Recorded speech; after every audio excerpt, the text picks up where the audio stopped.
Well, let's get started with another episode of That Sex Chick. I have just spent the last, I don't know, 6, 7 minutes chatting with today's guest before hitting the record button. And I can already tell that y'all are going to love this show.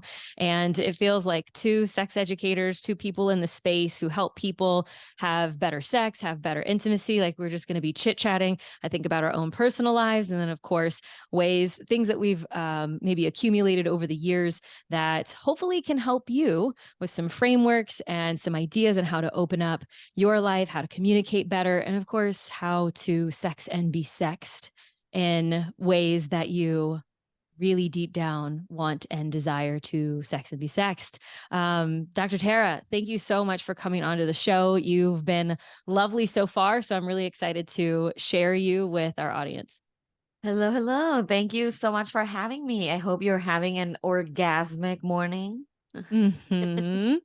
If they're listening to this show, that's a high probability. Yeah. So I would love to kind of open up the show with getting you introduced to our audience so they can hear a little bit more about who you are and where you come from and what has led you on this path where sex and intimacy is what you have devoted your life to. Ooh, let's see. Where do I start? Right.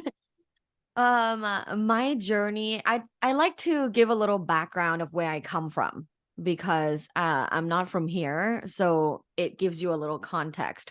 I'm originally from Bangkok, Thailand, and I went to an all-girls Catholic school my whole you know, uh child's life up until I was 15. So up until I was 15, I was taught by like a nun. And, I get hit on the hands if my skirt doesn't cover my knees. So from very young age, I had learned that my body is something to be ashamed of, that like I need to cover up, that like my body, a female body is provoking for boys, and I need to cover that energy, like the female sexual energy, even as a kid, right? So that's where I started. So backwards. And then in middle school, I went to Finland. I went to not sorry, I finished middle school, and after I finished middle school, I went to high school in Finland. And that's the first time I saw people being very comfortable with their bodies. Because in Finland and many of the Scandinavian countries, they get naked and go into the saunas together with like no hesitation, no shame. They don't think it's weird or funny or anything. It's like not body positive, but like body neutrality. Mm-hmm. They just don't give a shit because it's just a body. No one giggles. No one, you can see your grandpa's balls. Like it's fine.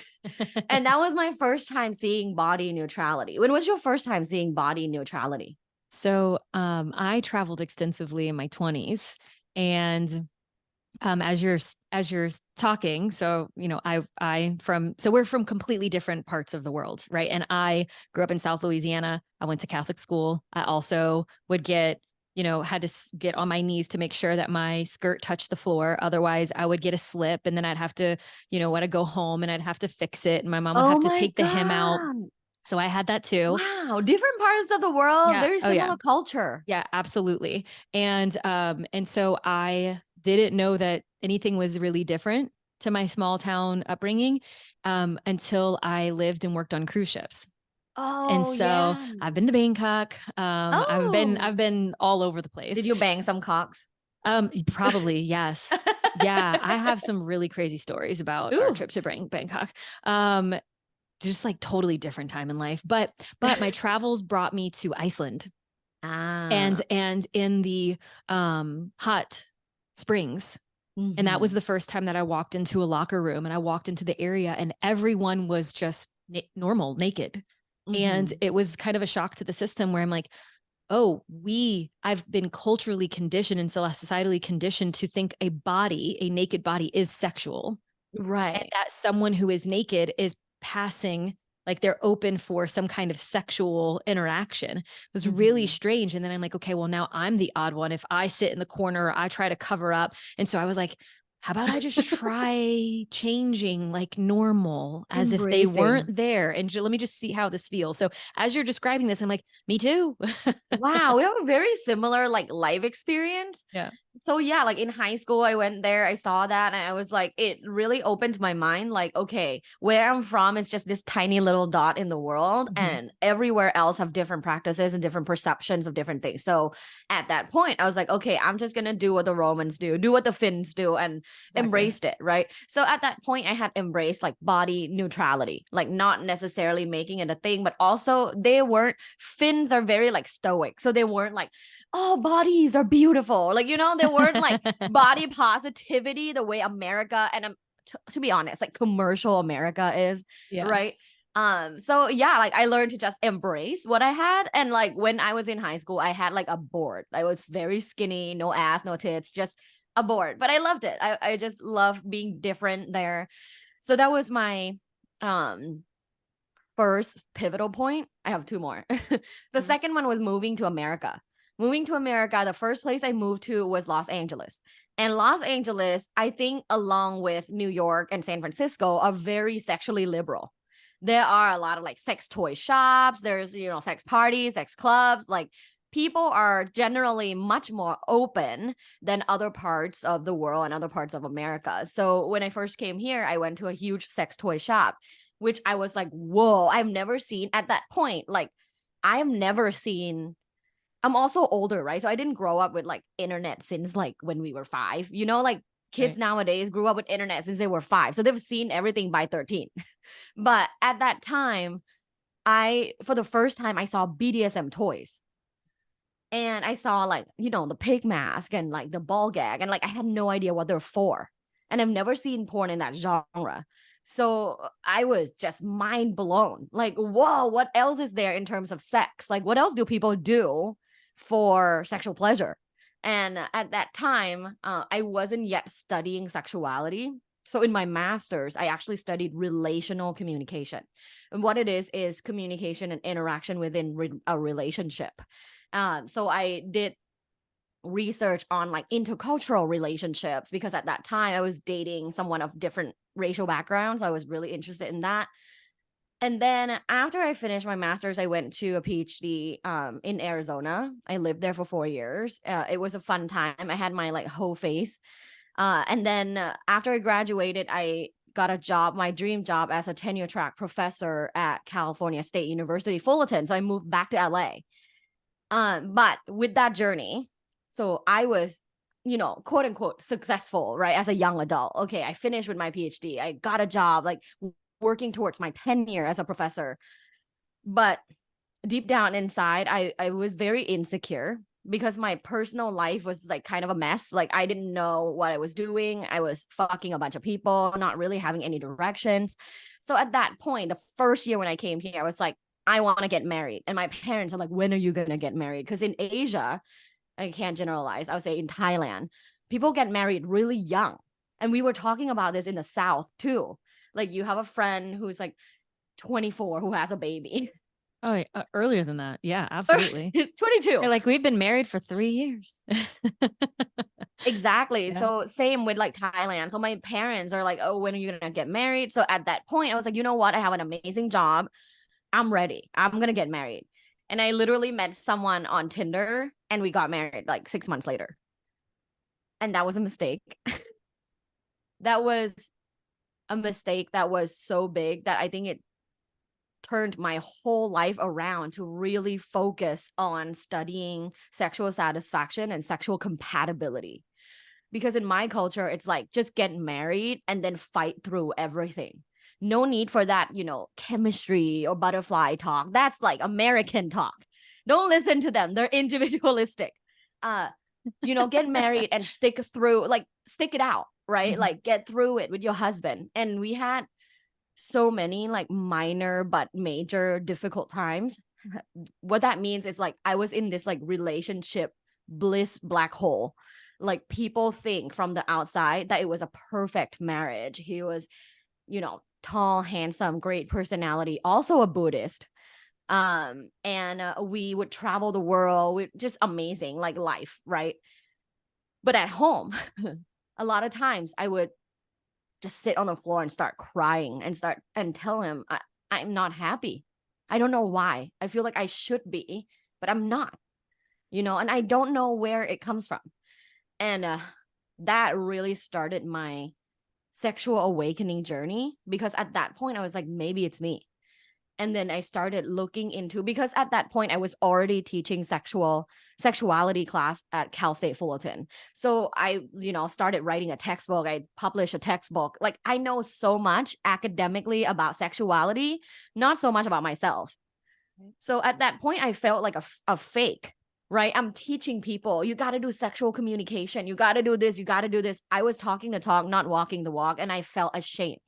I was like, I'm not really living like my true self. So I embark on this journey of almost like the other side of sexuality that we don't learn in Western academic setting. So tantra, sexual meditation, somatic therapy. Uh, I started learning all these things really just for myself. But like during that time, I was also making content. And after learning all of that, and also went on my huge psychedelic journey, I went to Costa Rica, did ayahuasca, and literally after that, I'm like, okay, I need to get a divorce. So yeah, that was my huge, I would say the biggest change in my life comes from um me making that change due to the fact that I was so uncomfortable with myself. And yeah, and here I am. I think it's a combination of academic experience and personal experience. Yeah. Wow.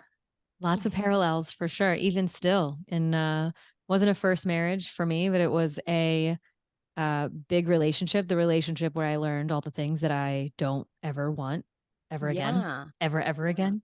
Um, so pretty incredible. And And then psychedelics too.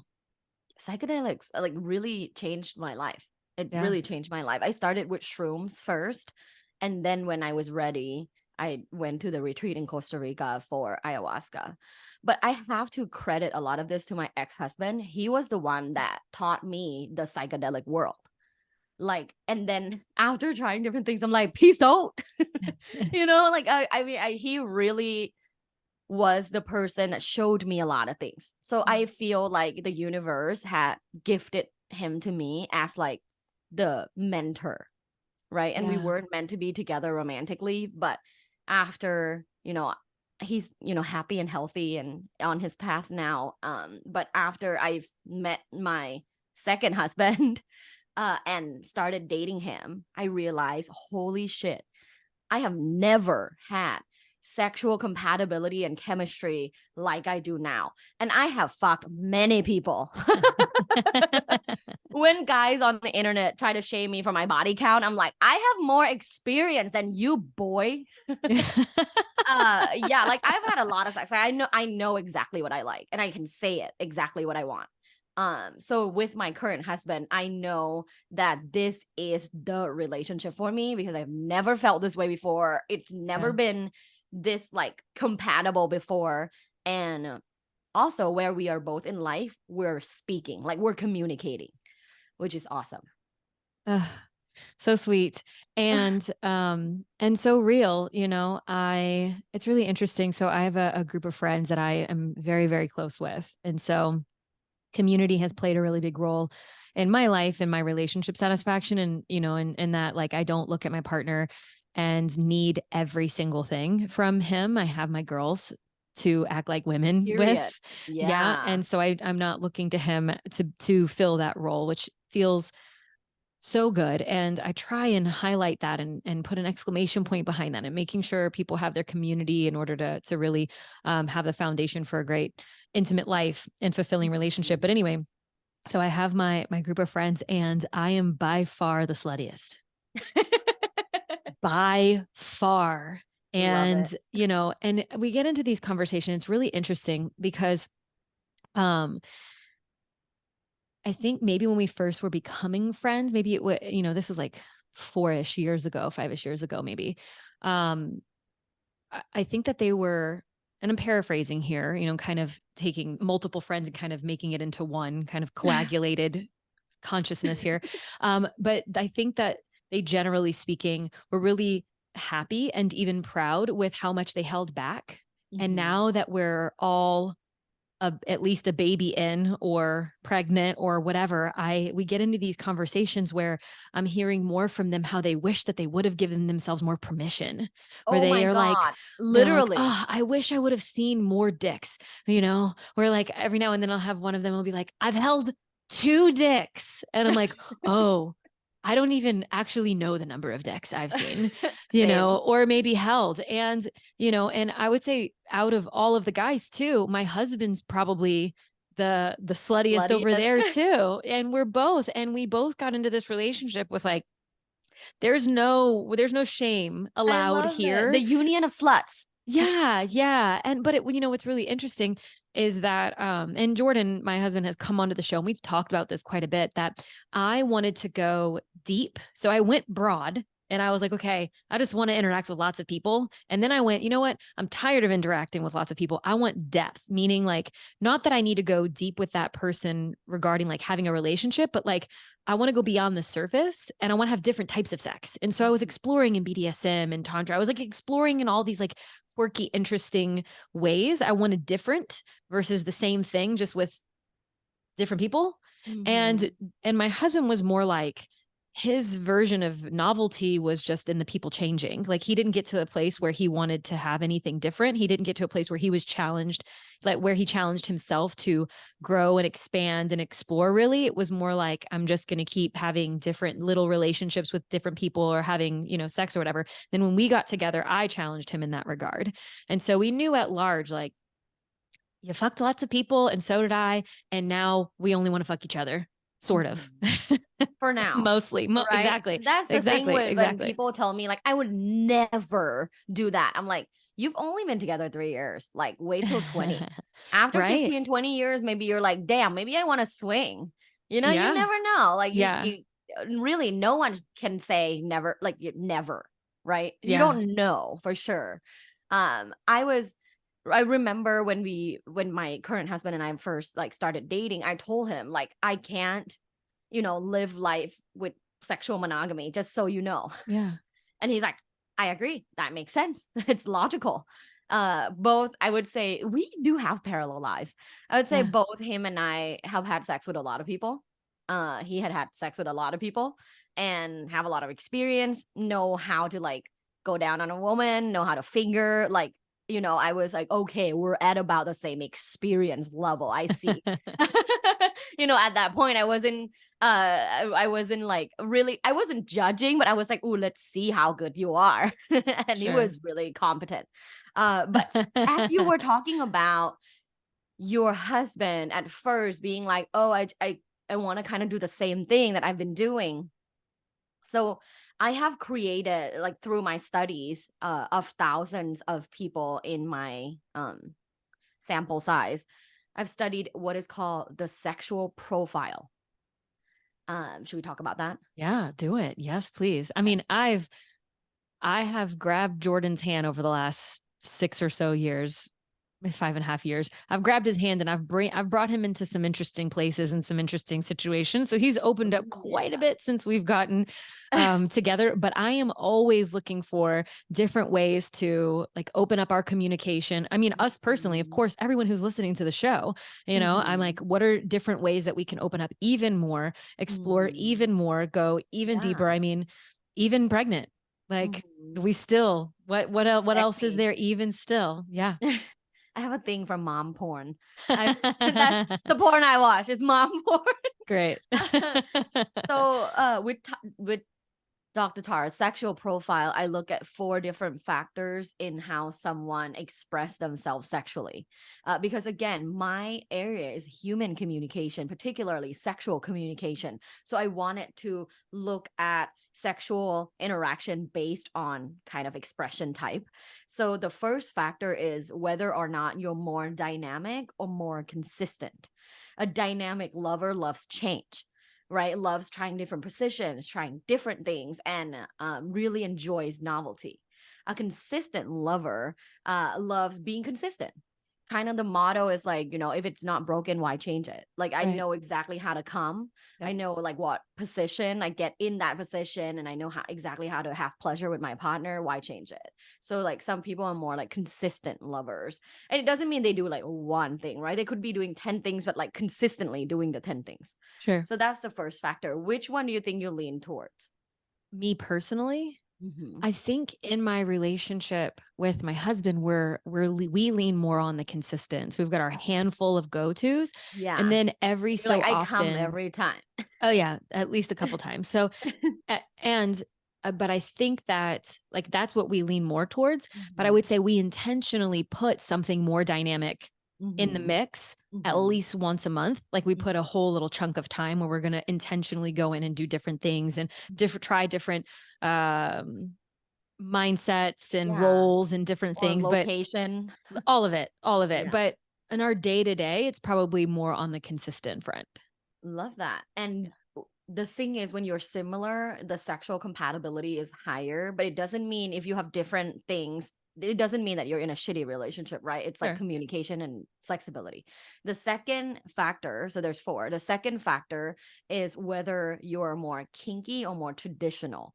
If you're more kinky, or you're nodding, so I already know the answer. If you're more kinky, you like trying unconventional things. If Hmm. you're more traditional, you like all the traditional conventional sexual acts.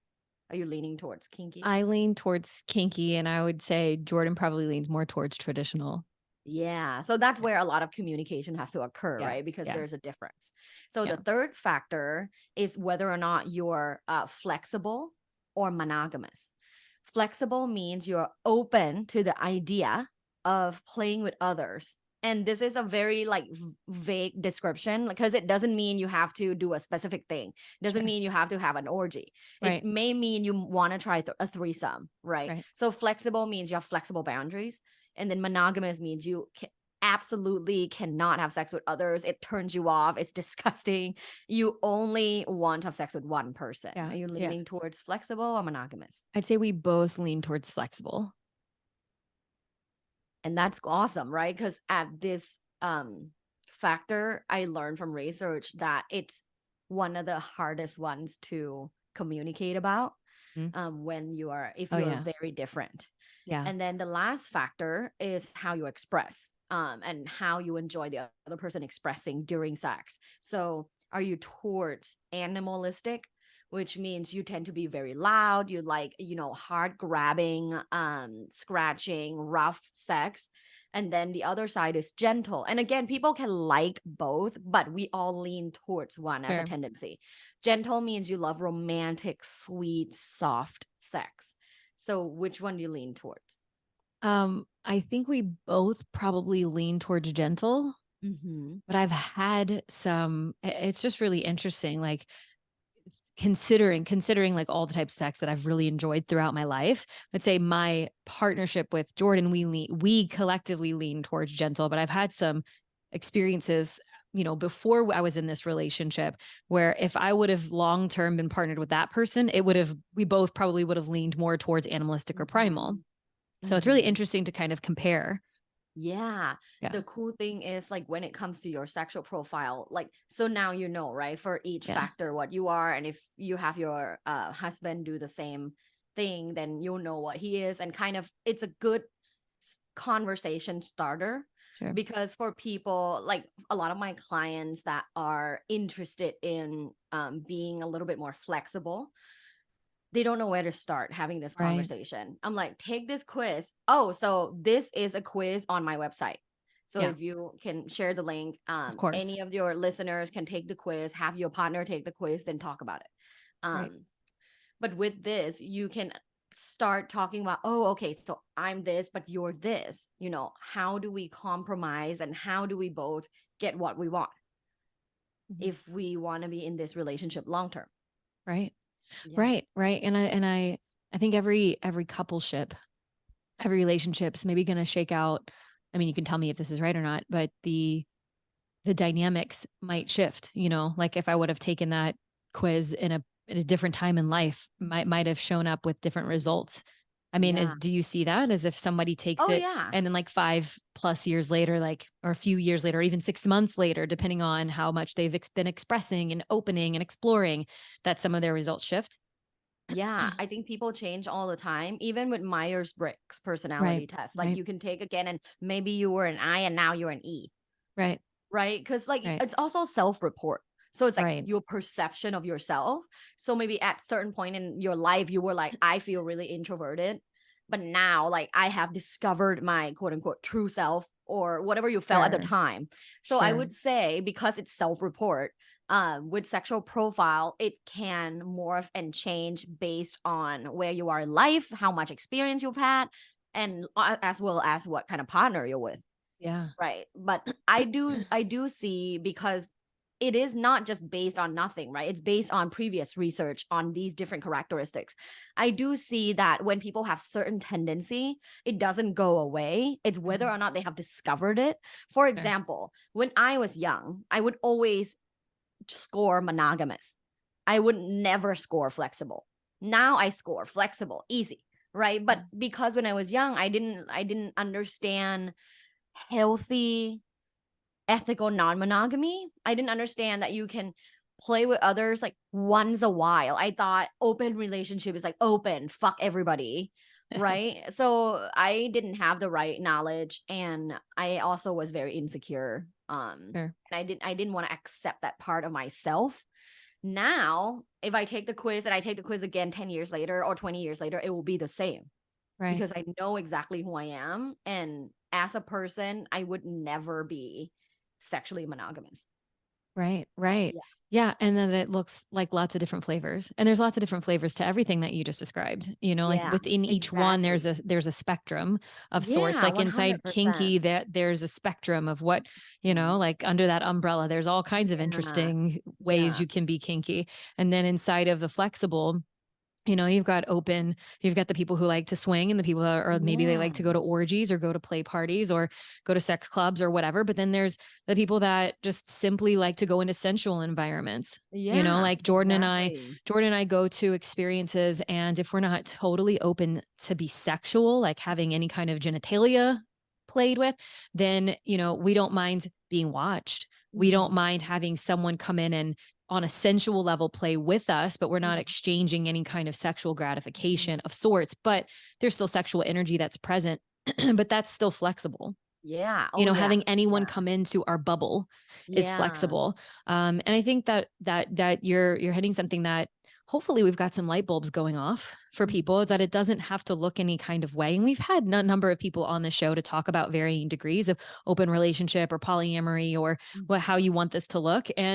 Um, and I think that like people who are curious, like where to start. Of course, I'd like to hear your perspective on this, but to me, it's like you don't have to jump all the way into the deep end. No, no, Yeah, and you can actually, dip a toe. I think that's like have a much lower success rate. Yeah, If you yeah, like talk to trauma. anyone, yeah, I know a lot of people that like just get drunk and have a threesome and now no longer together. So I'm Right. like, don't do that. Don't do You'll that. hear like a success story like once in a while and then but don't take that as an example. Like that's not a good Right. example. Yeah, I agree. I agree in terms of like varying degrees of everything. Cause I thought I was kinky and when anyone goes to like a BDSM club in Berlin, you're not. It's true. It's very I'm like, oh true. shit, I'm kinky, I'm naughty, I'm spicy. Go to a BDSM club in Berlin, you'll know you are not. There are people who are like, I'm like 2 out of 10 on in terms of kinky. There are Exactly. people who are like 11 out of 10. Yeah, yeah. Berlin's a good one too, to even say. Yeah. Like I mean, if you think you're kinky, go to a sex club in Berlin. yeah. Yeah. Oh, it will really put you in your place. I was like, oh, wow, what a different world. But you know what's really cool, I think, with sexuality is like as long as it's pleasurable and consensual and fun, there's like no wrong answer. Right. Yeah. Oh, and Right. safe. That's important too. Because some people put stuff in their vagina that I'm like, you really shouldn't. Or in their butt. Yeah. Yeah. Or just Like, in oh, orifices don't. in general. Yeah. Yeah. Or like eat poop. I'm like, I wouldn't do that. Yeah, no, we're gonna skip Yeah. NMK, right? That one's not Uh, my kink. You do no, you. no, you do I'm gonna you. look. Definitely not I'm gonna me. go back to my mom porn. No, mom porn. Yeah, yeah, yeah. Oh, and fingering porn. Even though I know that it's like fake, but I love when the woman gets fingered and then she like shoots out like huge amount of Squirts. squirt, but like a huge amount, right? Like fake amount.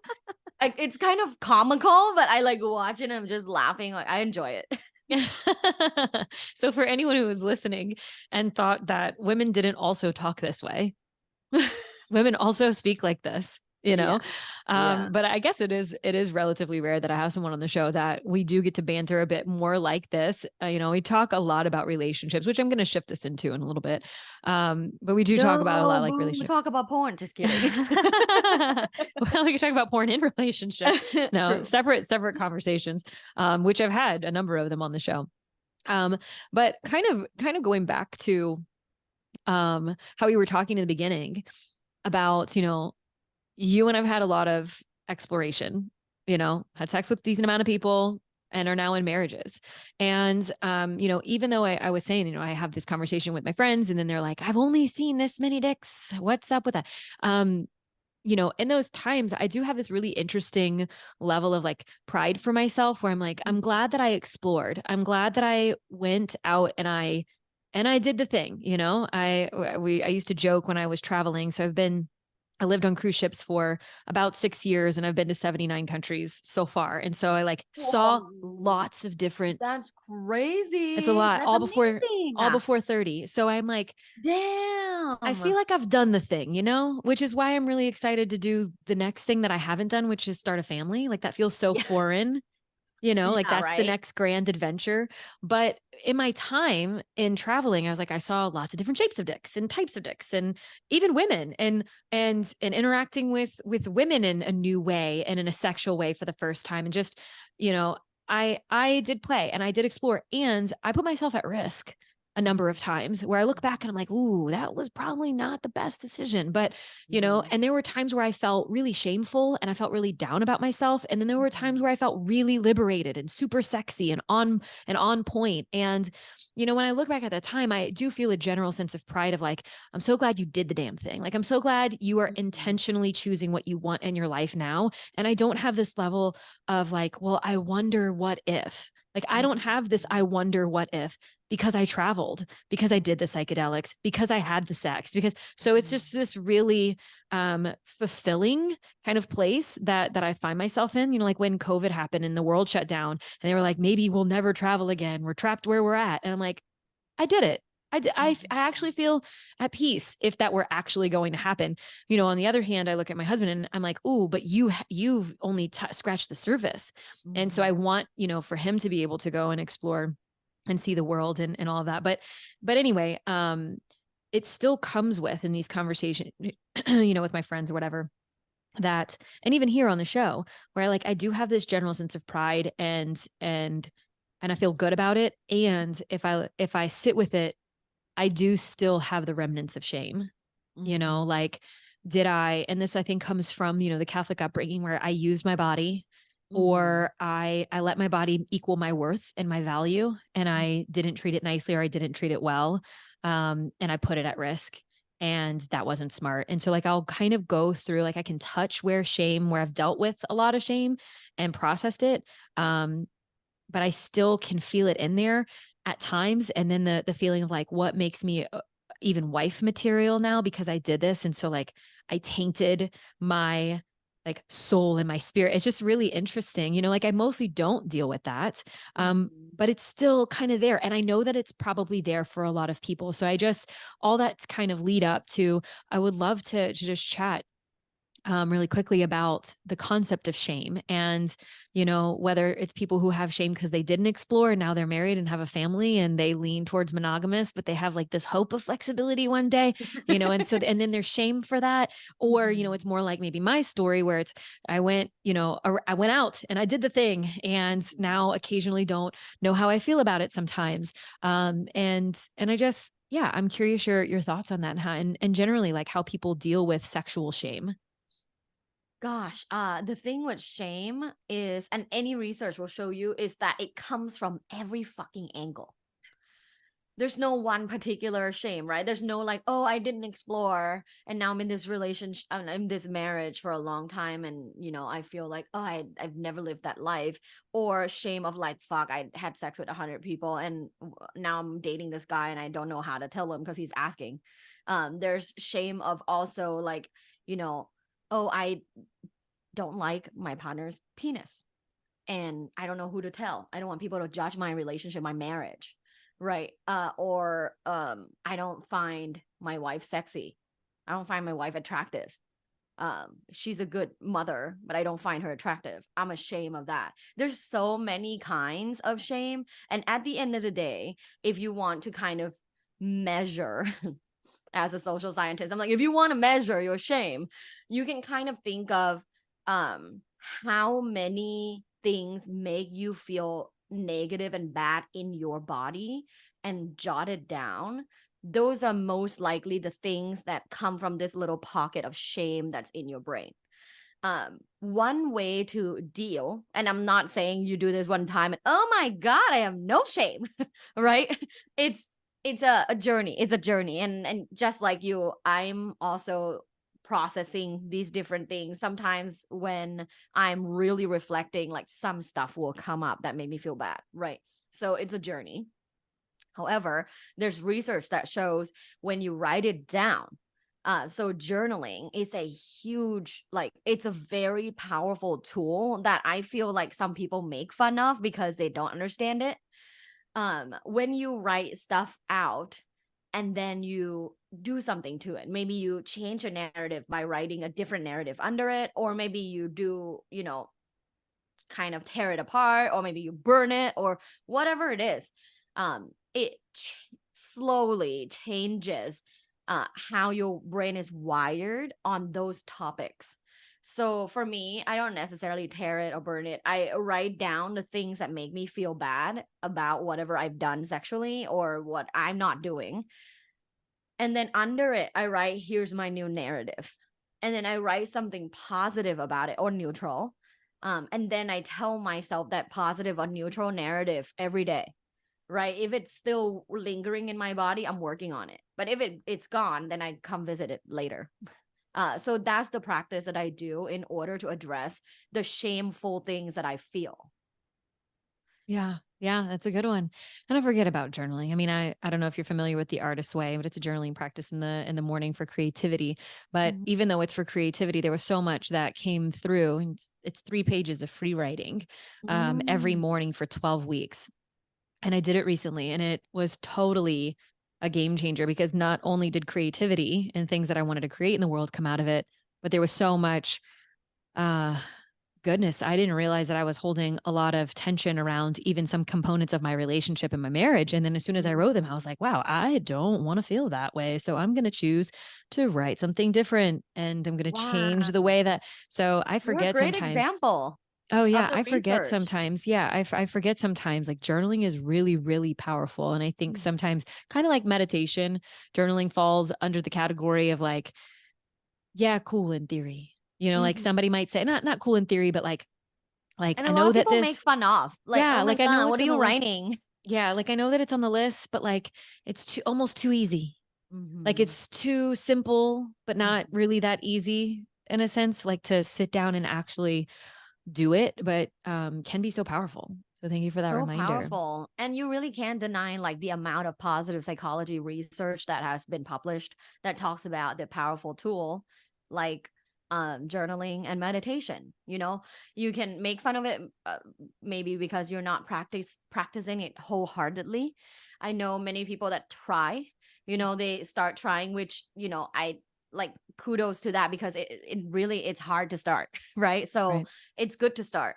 However, I think many people try it like half-heartedly and then just kind of throw it away like, it didn't work. I think Right. like anything else, it takes like commitment and effort. Just like anything. I know many people who has gone through like psychedelic journey and got nothing out of it, or say they got nothing out of it, right? I didn't feel anything. I didn't experience anything. I just threw up, right? Yeah, I'm like, well, maybe the throw up is, the shit that you need to get rid of. But I think at the end of the day, right, as humans, everything is perception. And what's real to you is real to you. So if you feel journaling isn't real, it's never going to be real. Mhm. Like, you have to believe in it for it to happen. And you have Yeah. to put commitment and effort into it. So to me, um, if I'm not ready to put in the effort and commitment, I don't do it. Right? When someone asks me, like, would you ever try cock holding? Right? Right. I'm like, maybe, but I don't have the commitment and effort to put in it right now. And I don't want to do it because to me, doing anything like half ass, is that a word? Half assedly? Sure. It's the adverb of half-assed. Ruins it, like ruins the art of whatever it is. Yeah, totally. Totally, totally. Okay. Thank you for that. And I like to shift a little bit and kind of talk about relationships and communication because it sounds Mm, like you got a wealth of knowledge in that regard too. And so, the first thing is kind of highlighting on your story when you shifted out of your first marriage and were open. And I don't know what that window of time looked like between marriage one and then getting into a relationship with eventual marriage two.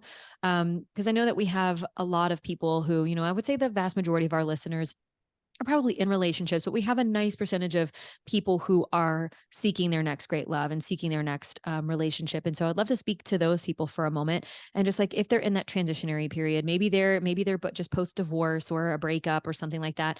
Tips for and your take on you know how they can gain their confidence back mhm, when it comes to communicating their desires and their needs and all of that. And then, tips for communicating, like, let's say, for an example, they were in relationships and maybe they were sexually unsatisfied. And that was a big component as to why the relationship broke down.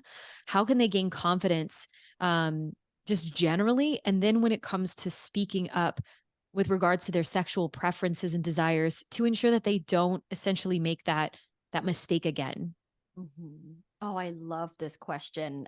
This is exactly kind of the main question that I had in mind a couple of years ago when I conducted a study about what variables would predict the ability to communicate about sex and then in turn sexual satisfaction. Um, and this study was based on 5,000 subjects. So it was a big study. Uh, I wanted to look into what are some variables that would predict like easier communication about sex. And, as much as I want to say, oh, here are the 3 tips for communicating, uh, there's no communication unless you start working on the internal. So for people that are single and are dating and kind of want to find themselves feeling more sexually confident in expressing yourself again, I would say the 2 variables that come to my mind that are very significant predictors of your confidence to speak about sex are sexual self-esteem and then sexual self-knowledge. Without these 2 things, hard to talk, right? You got to have like solid foundation in order to say like, "Oh, I can communicate now." It's kind of like if you throw in a kid who knows nothing about roses to like a rose conference, that kid will not know what to say. But if you have a lot of knowledge, that confidence comes with the knowledge, Mm. right? So I would say exploring your sexual self-esteem is how positive and good and worthy you feel about your sexual self. So if you feel like you have a low sexual self-esteem, meaning you don't feel like you're worthy of receiving pleasure or being loved or having someone take care of you in different scenarios, um, that's something to work on Mm. because you can't skip that and then go to confidently communicating, Right. right? So that first part, sexual self-esteem, it comes from different things. The first thing is your body image. You have to first, if you don't love your body, at least like your body. You have to first not feel like your body is ugly, that you're ugly. If you feel like you're ugly, that's the first place to work on before anything else. Mhm. The second one is understanding your relationship trauma, and overcome it. So let's say, oh, when I was, 18, someone broke up with me by like cheating on me with my best friend. right? Acknowledging that and like how it has affected me. How did I feel afterwards? And how do I feel now? Um, Working through relationship and past sexual trauma is a big part of your current level of sexual self-esteem. And then the last thing about it is whether or not you feel like you can pleasure yourself. So masturbation is actually a healthy activity in increasing your self-confidence and your sexual self-esteem because you're able to give yourself pleasure. So this is for sexual self-esteem. What do you think? Oh, I think it's amazing. Yeah, absolutely. Each one of those buckets I feel like I've described in so many ways, you know. And I like that you said overcome sexual trauma or relationship trauma of the past. You didn't say heal from it. Mm-hmm. Because I think a lot of people get trapped in this like, well, I need to go on a healing journey and I'm not healed enough yet. And they use this kind of term very vaguely and loosely, but you Mm-hmm. said overcome it. And that feels really empowering because a lot of times I think people get in a disempowering healing trap of sorts where Mm-hmm. they're like stuck on this journey and they're just like, I'm just not healed enough yet. Forever a When victim. yeah, where it's like you're going to be working with this thing potentially forever, you know, like if something really big happened to you and you Mm-hmm. have habits and patterns and ways of you know acting because of these big things, then chances are high it's going to be how you work with it. You know, Mm-hmm. it's hard to ignore it and comes out Yeah. shadowy if you ignore it. And then also it really dictates a lot of life if you acknowledge it and don't overcome it, where it's just you're consistently talking about it but not really doing anything Mm-hmm. to, you know, essentially Oh have my the life God. that you want. That last one, like, oh, you talk about like you acknowledge it, but you don't Yeah. work on it. That's so Yeah. true. One of the people that I dated for a long time actually had a huge like sexual trauma that happened to him when he was young, and he just doesn't work on it. Like he will Yeah. acknowledge it. Yeah. He would be like, "Oh yeah, that happened to me. I'm healed." But like I'm like, "Are you?"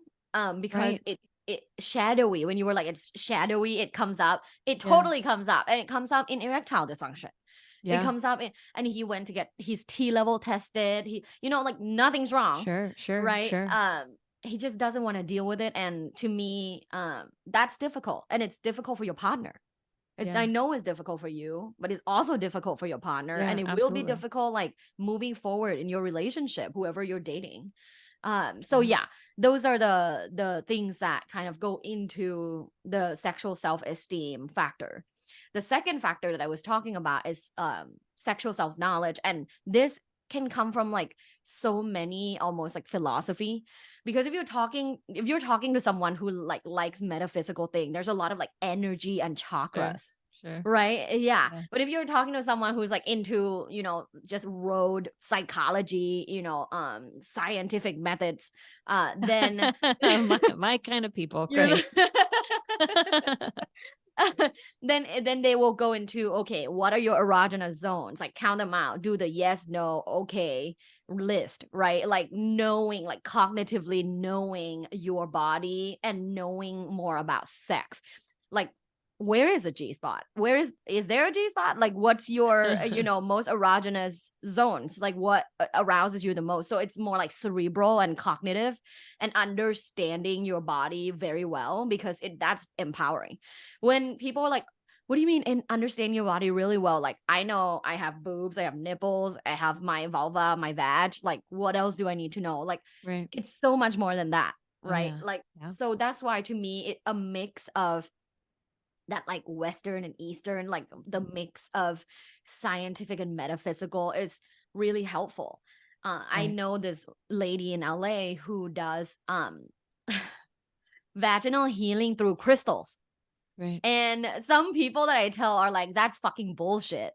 What do you mean? Like, insert a crystal in your vag and it's like, boom, like it's so, your vag is so good now. I'm like, no, it's about like the energy and whatever frequency it exudes. I'm Western academically trained, but I can't discount things that we can't falsify. If I Right. don't have proof against it, how do I know it's not real? Sure. Right? So I was like, yeah, like I do it. Yeah. I get my pussy blessed by crystals and my pussy's good. Like I have a whole shelf of them right here. I love it. That's why your Yeah. pussy's so good. Yeah, so that's the part where it's like Yeah. self-knowledge, it's like how well you know yourself. And these two are really huge foundations in like the ability and the confidence to communicate. Is you feel good about yourself and you know yourself. Yeah. I mean, I know that I asked this question from the foundation of people who are looking to like expand on their communication with their sexual preferences and desires going into another relationship. But what you just said is for everybody. Yeah, it It's for really is. everyone being in a relationship. And I mean, goodness, if I would have stayed with the high school sweetheart, if I would have like really tried to conform, because I was with the guy from senior year of high school to senior year of college. And Oh, I mean, as like 4-ish 5 years. years, Yeah. 4+ years. And if I would have just stuck it out and I wouldn't have had the like, what am I doing with my life? This is not for me. If I would have just kept trying to fit in the box of do things in a particular way, then and I would have stayed with that person from 18, 17 years old and into forever and like started a family and all that, we would have never had any conversations about any of this stuff. And so I Mhm. just think of kind of bringing it back to people from where we're from getting into really young relationships and growing up together. And in a lot of ways, they've got the emotional, some in some ways, I mean, not maybe not every relationship has the emotional intimacy and emotional connectedness because they are growing up together and they are doing hard things together. But for a lot of them, I mean, I didn't grow up learning how to speak about these things. I grew up learning that if I masturbate, I'm going to go to hell. So, Mhm. and so then roping that into like sexual self-esteem, that was something that only once I broke out of that relationship and started trialing new things did I realize what was kind of having me feel on the lower end and what was really building me up, and then going for the things that built me up, which also come with like knowing myself and like trying those things. Like it's just really interesting. And so when I hear all of this information that you just gave to our listeners, like I'm thinking that that's very relevant to people who maybe gotten into relationships, whether they got into it young or they have gotten into it in their 30s, but they just never learned those components to how to have those conversations. So it's really hard to just go from, our sex life's not that great, it needs to change. Like that's Mhm. so And then let's talk vague. about it. Right, that's so vague. What Yeah. needs to change? What's Yeah. not great? And how, Right. it kind of is passing this responsibility. You don't please me, or I'm not getting what I need, or if you were different. It's an internal game, it's this self-reflective, introspective, self-aware Yeah. thing that you have to cultivate, Mhm. because otherwise, what are you bringing into the conversation? 100%. Thank you for the summary. It's really important. And I go on many shows that are like, okay, what are some communication tips? But I'm like, I also want to talk about these two variables that I found in my Yeah. research to be very important. Yeah. Because at the end of the day, I'm teaching people how to communicate, and I talk about the micro and macro sexual Sure. communication, in which we can get into it briefly. But uh, there is no point of that if there isn't the foundation, Right. right? Like it will be like a faux conversation almost. Yeah, it'll be Yeah. kind of like you might feel a little bit better because you finally gave both of you like a permission to talk Yeah. about it, but like it didn't really go anywhere and it kind of scratched the itch, but then no change happens. Which And so happened to me in my yeah. previous relationship. That's what I did. Like, let's talk. And we started Yeah. talking, but I wasn't there. He wasn't there. And yeah. But okay, so in terms of sexual communication, Yeah. right? There are two aspects to think about. The first aspect is micro sexual communication, which is communication that happens during sex. And research, lots of research, and not my particular research, but in the area that I'm studying, show that communication during sex is a significant predictor of sexual satisfaction. So if you're not talking right now, you're not voicing, oh, that doesn't feel that good, or oh, I don't like that position, or oh, that feels really good. Oh my God, like go faster. If you're not saying these things, it is likely that you're not having an amazing sex life and you won't have in the long run. So communicating during sex is extremely important.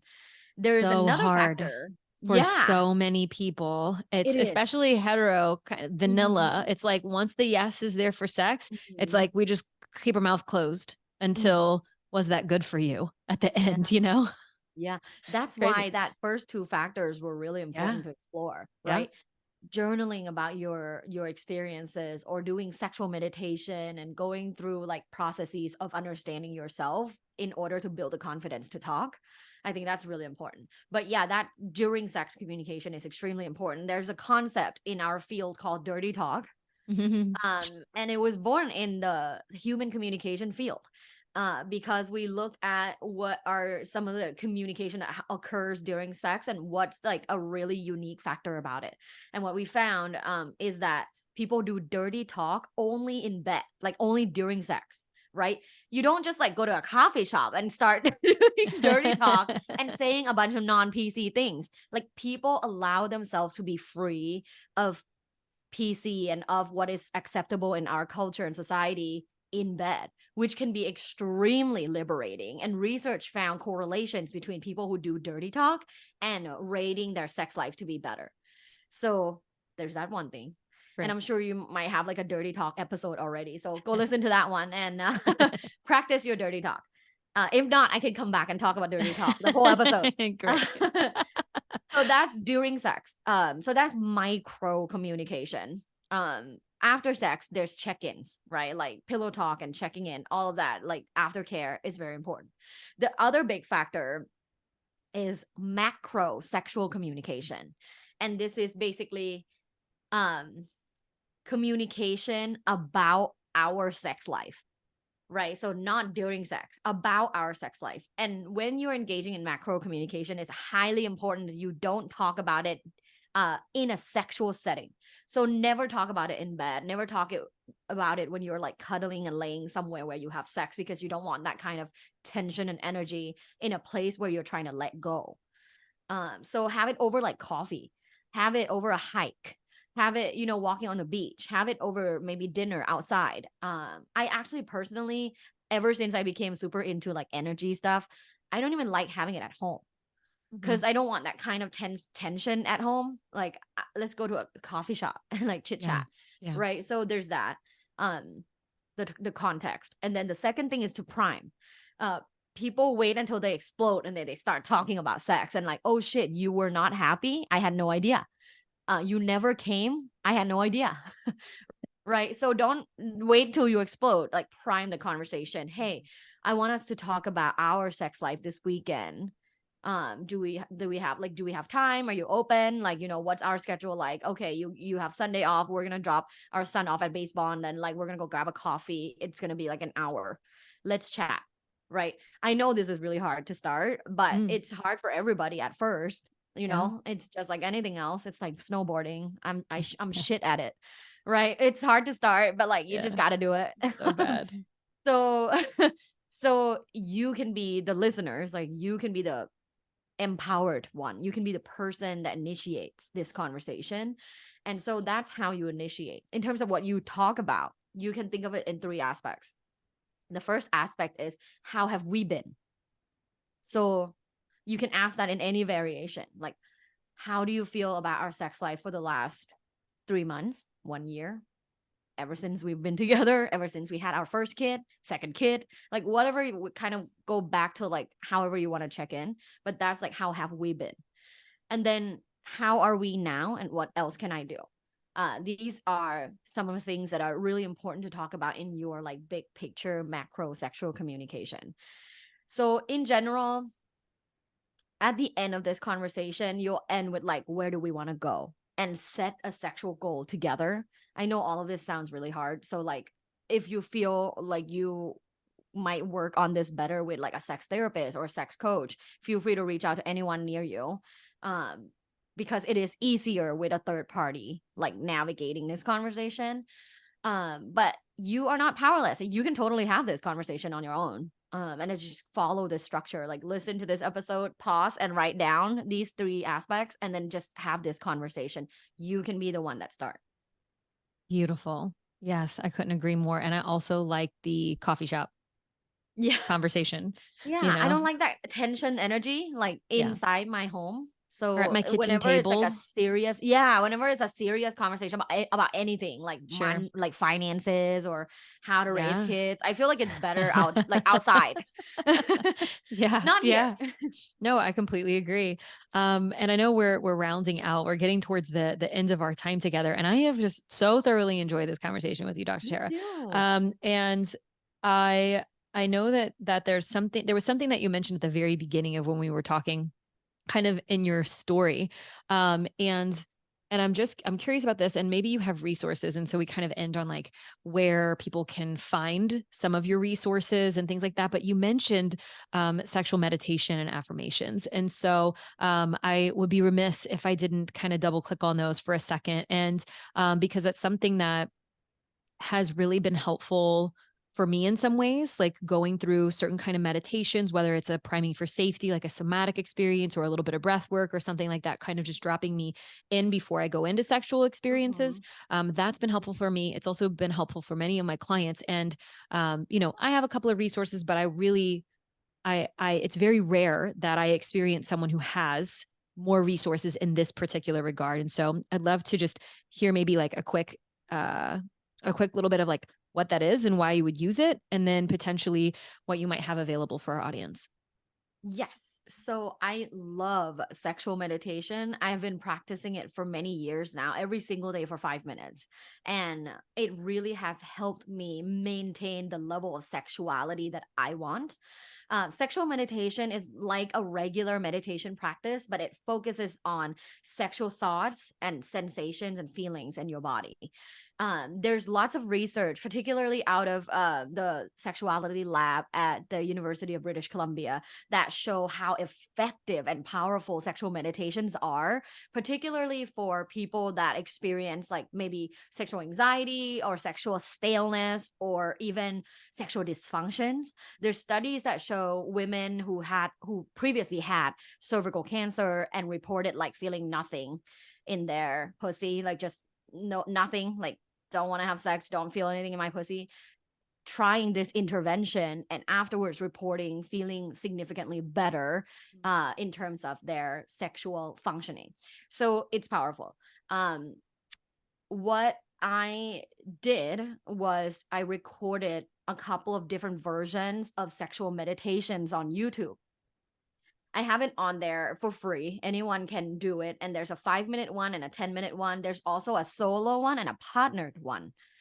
So the solo one you can do yourself. There are two different types. The first type was affirmations. Positive sexual affirmations have been shown to effectively work in increasing your sexual confidence. And the affirmations one are like it's 5 minutes and you go through it through breathing and stuff, and then it's like I am sexy, and you kind of repeat after the guide. The other one is a sensation one. So it's like, okay, now you are welcome to massage your nipples. Now you're welcome to massage your pubic area. So there's different ones for everybody. And there's a 5 minute one if you're more a beginner. If you have meditated for a long time, you can easily do the 10-minute one. So yeah, that's the sexual meditation. Lots of benefits from it. And I highly recommend anyone do it. I have free guided sexual meditations on YouTube. Beautiful. All right. Thank you so much for sharing your story and your wisdom and your research. You have just a beautiful blend going on with how you communicate and how you show up with your academic background, but then, of course, blending with your life experience that definitely hits for me. With my preferences, I don't Yeah. swing too far into the woo, and I don't swing too far into the more academic, educator, science based. I really like the gray area in the middle where all things are possible, and I'm open and willing to change my mind. And it Yeah. really does feel like you are that way too. And so I know that our audience is really just going to vibe with you. And so Vibe. if they want to get more of you, where would you suggest they go? Yes, my website is lovebites.co. That's LUVBITES.co. You can see all of my social media on there. If you want to follow me on Instagram, TikTok, whatever. The sexual profile quiz is on there. So you and your partner can take it and start having a conversation. Thank you Great. so much for having me. This was like one of my favorite interviews ever. Awesome. Then I'm glad we were able to make it happen. You are just so lovely and I appreciate you. And I made a note while we were talking, dirty talk episode. So, Yeah. we'll be in touch about getting that in the works because we've talked about it on prior episodes, but we haven't done a show explicitly about it. And I think that our audience would love that. So anyway, Oh, to be yeah. continued. I wrote a Thank you. textbook chapter on that. Great. Of course you did. Amazing. Dr. Tara, thank you so much Thank again. you. This was lovely. I appreciate you and the work that you do in the world.